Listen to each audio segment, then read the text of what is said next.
2024 সালের একাদশ শ্রেণীর সকল প্রিয় ছাত্রছাত্রীদের ইংরেজি নতুন বছরের অনেক অনেক শুভেচ্ছা ও অভিনন্দন। সামনেই তোমাদের পরীক্ষা, তাই প্রত্যেক বছরের ন্যায় এবছরও আমি তোমাদের জন্য সংস্কৃত বিষয়ের একটি সাজেশন নিয়ে এলাম। তোমরা যারা আমার চ্যানেলে নতুন, চ্যানেলটি সাবস্ক্রাইব করে দিও আর বেল আইকন অন করে দিতে একদম ভুল করবে না, যাতে সবার প্রথমে তোমাদের কাছে নোটিফিকেশন পৌঁছয়। তোমরা সবাই জানো সংস্কৃত বিষয়ের সিলেবাস, তবু আমি একবার বলে দিই, আমাদের দুটি গদ্যাংশ, দুটি পদ্যাংশ, একটি নাটক এবং সাহিত্যের ইতিহাস। এই অংশ থেকে আমাদের কি হয়, বড় প্রশ্ন হয়, আর আমাদের বড় প্রশ্নের পূর্ণমান কত না 5।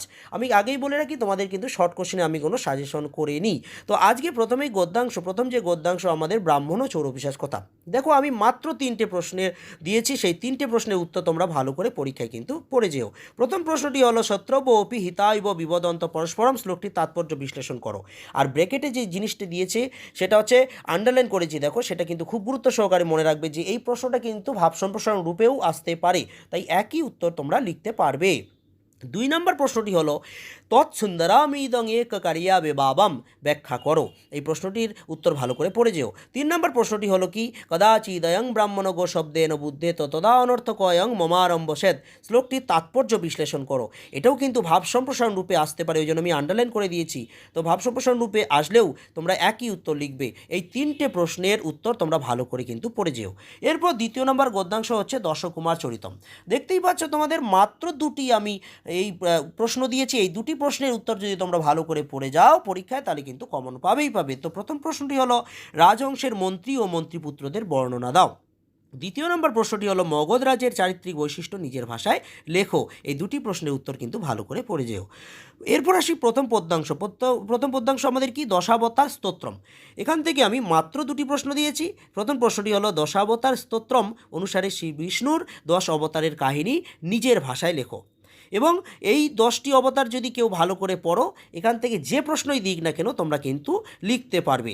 2 নম্বর প্রশ্নটি হলো কি, পরশুরাম, বুদ্ধ ও কল্কি অবতারের বৈশিষ্ট্য আলোচনা করো, অথবা তার সাথে কি এমন আসতে পারে যে কোনো 3টি অবতারের বর্ণনা দাও। এই প্রশ্নের উত্তরগুলো ভালো করে পড়ে গিয়েও তাহলে কিন্তু তোমরা কমন পাবে। এরপর আসি ভাব সম্প্রসারণ। এখান থেকে মাত্র 2টি ভাব সম্প্রসারণ দিয়েছি। এই 2টি ভাব সম্প্রসারণের উত্তর তোমরা কিন্তু ভালো করে পড়ে যেও। সেটা হলো কি, ছলয়সী বিক্রমণে বলি মদ্ভূত বামন পদ নখ নীরজনীত জনপাবন। এরপর ক্ষয়ের দাগেরটা কি দিয়েছি দেখো, প্রলয় পধি জলে ধৃত বানসী বেদং বিহিত বহিত্র চরিত্রে অমখেদম। এই 2টি প্রশ্নের উত্তর ভালো করে পড়ে যাও। এরপর আসি পদ্যাংশ মেঘদূতম থেকে আমি মাত্র 3টি প্রশ্ন দিয়েছি। এই 3টি প্রশ্ন থেকেই তোমরা কিন্তু কমন পাবে। তো প্রথম প্রশ্নটি হলো মেঘদূত পাঠ্যাংশটির একটি সংক্ষিপ্ত সার রচনা করো। ব্রেকেটে আমি কি দিয়েছি, আন্ডারলাইন করে বিষয়বস্তু। এটা বিষয়বস্তু আসলেও কিন্তু একই উত্তর হবে, তোমরা ভালো করে পড়ে যেও। 2 নম্বর প্রশ্নটি হলো মেঘদূতমের যে কোনো একটি শ্লোকের ব্যাখ্যা করো। 3 নম্বর প্রশ্নটি হলো পাঠ্যাংশ অবলম্বনে বিরোহী যক্ষের বর্ণনা দাও। এরপর আসি ভাব সম্প্রসারণের প্রথম ভাব সম্প্রসারণটি কি, আমাদের যাচনা মগা বড় মধিগুণে নাধমে লব্ধকামা। আর ক্ষয়ের দাগেরটা কি দিয়েছি, প্রীতঃ প্রীতি প্রমুখ বচনাং স্বাগতং ব্যজহারো। এই 2টি ভাব সম্প্রসারণের উত্তর কিন্তু ভালো করে পড়ে যেও, তোমরা কমন পাবে।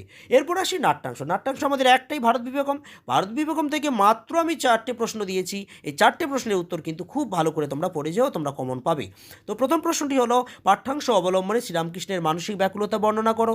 2 নম্বর প্রশ্নটি হলো সুরেন্দ্রনাথকে তার দৃষ্টিতে শ্রীরামকৃষ্ণের চরিত্র বর্ণনা করো। 3 নম্বর প্রশ্নটি হলো পাঠ্যাংশ অবলম্বনে শ্রীরামকৃষ্ণ ও নরেন্দ্রনাথের কথোপকথন নিজের ভাষায় লেখো।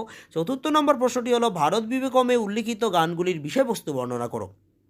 এরপর আসি সাহিত্যের ইতিহাসের মাত্র 5টি প্রশ্ন আমি দিয়েছি। এই 5টি প্রশ্নের থেকেই আমাদের 2টি কমন আসবে, একটা লিখতে হয়। তো যাই হোক, প্রথম প্রশ্নটি হলো কি, ভারতীয় সমাজ ও সাহিত্যে মহাভারতের প্রভাব আলোচনা করো। 2 নম্বর প্রশ্নটি হলো ভারতীয় সমাজ জীবনে রামায়ণের ভূমিকা আলোচনা করো।